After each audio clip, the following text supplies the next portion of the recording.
my name's Jay, and here you are in my game room, and I'm going to take you through a couple of the things that I've picked up over this weekend, so over this Saturday and Sunday. We'll do them in kind of order, so I'll do it from yesterday's pickups to today's. It's not an awful lot, but I just thought I'd quickly run you through it and show you what I picked up. So we'll start with yesterday, and yesterday I grabbed something very rarely for me from Facebook, which is really rare because I just don't bother with Facebook that often on the buy and sell groups, because usually they're no better than eBay. People really are just on those Facebook groups because they want to avoid paying eBay fees, is what I've found in the past.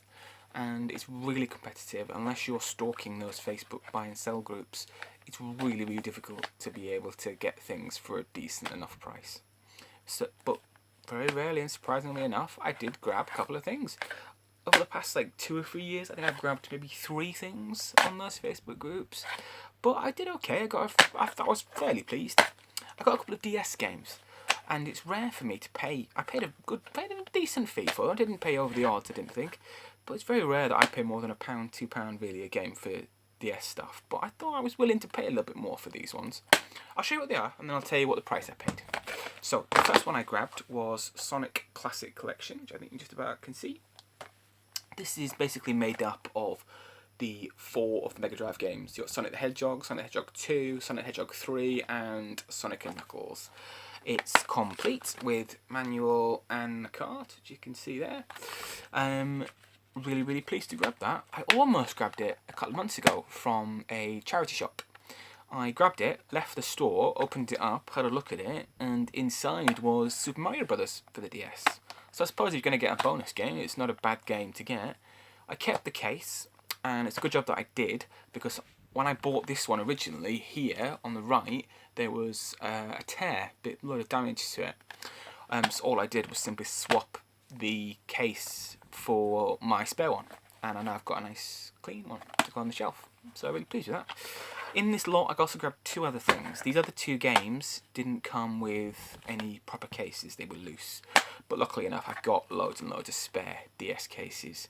I like to grab rubbish DS games because I use them for Game Boy Advance cases, my own custom Game Boy Advance cases. As you can see, I use this slot for spare GBA stuff.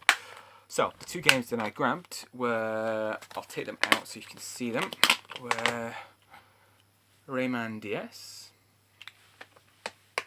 And again, these are loose, both of these. Rayman DS, and I also grabbed Super Mario 64, which I always thought was a bit of false advertising because it's not Mario, it's Yoshi is the main character, which I never fully understood, but fair enough. So, for Sonic Classic Collection, for Rayman, and for Super Mario 64, I paid £10 for all 3. So again, that's more than I would usually pay. But on its own, Sonic Classic Collection at somewhere like CEX is 20 just by itself. So I was really pleased to grab all 3 for that price. Can't go wrong, really. Same day, from 2 charity shops, I grabbed another good lot from 2 shops. One of my little goals for this year is to really expand my PSP collection, because I really like the PSP. I always have little targets each year when it comes to collecting.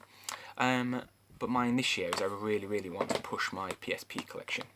So I grabbed 5 different things in the end for the PSP on that day, all from charity shops. I grabbed 2 games. I grabbed Transformers Revenge of the Fallen, which I don't... Yeah, it is complete actually. It's got the manual and it's got the UMD disc in there, so I was pleased with that. I grabbed Siphon Filter Logan's Shadow, also for the PSP. The game's not in there at the minute because it's in my PSP, but it comes with the paperwork inside it as well. For each of those, I paid £1.25, £2.50 for the lot. So, really pleased with that. Not a stellar deal, but nice little find. One of my weird little goals for my collection is I really want to expand my collection of UMD videos. Because I really like the UMD drive and I like collecting weird and odd little things like it. So I'm really trying to push and try and collect UMD movies. Because also there's not a lot of competition for them and you can find them pretty much everywhere. So it's really good. I'm really happy with them. I really want to pick as many as possible up. So I grabbed 3 from a second charity shop. All 3 were 99p each, so again, can't go wrong. I grabbed Surf's Up, which has got the UMD movie, and it's got the paperwork inside, so again, pleased with that one. I grabbed Charlie and the Chocolate Factory. I love the sticker on the front. The sticker on the front is from a defunct shop called Game Station. Whenever I find any games with their stickers on, I always like to keep them, just because it's weird and odd and a bit extra. It's no paperwork for this one, but the UMD movie's in there in good condition as well. I grabbed Simpsons movie. The UMD movie is inside as an actual donut thing, but it's missing the paperwork. Really pleased with those. £1 each, so I paid £3 in total. Today, I grabbed 3 things from a charity shop. About 5 minutes around the corner from where I live, there are a series of about 7 different charity shops.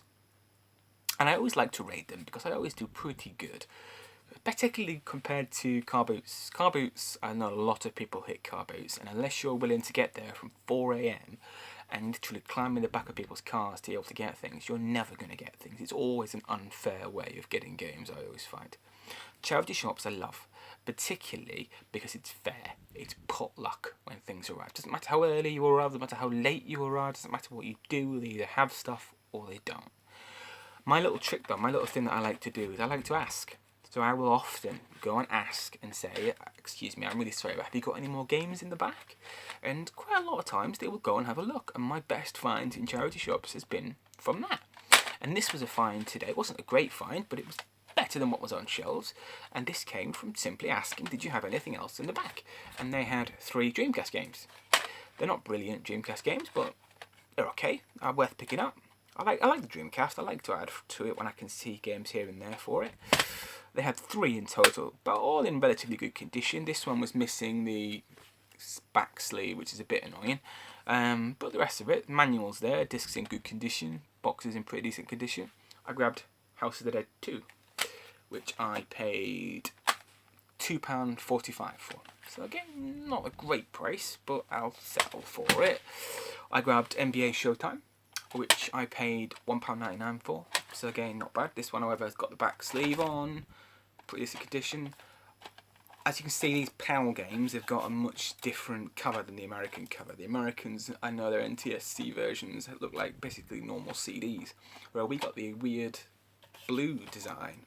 It looks like a double case, but actually the back part is empty in all of them for some random reason. I don't know why they gave it as a double case.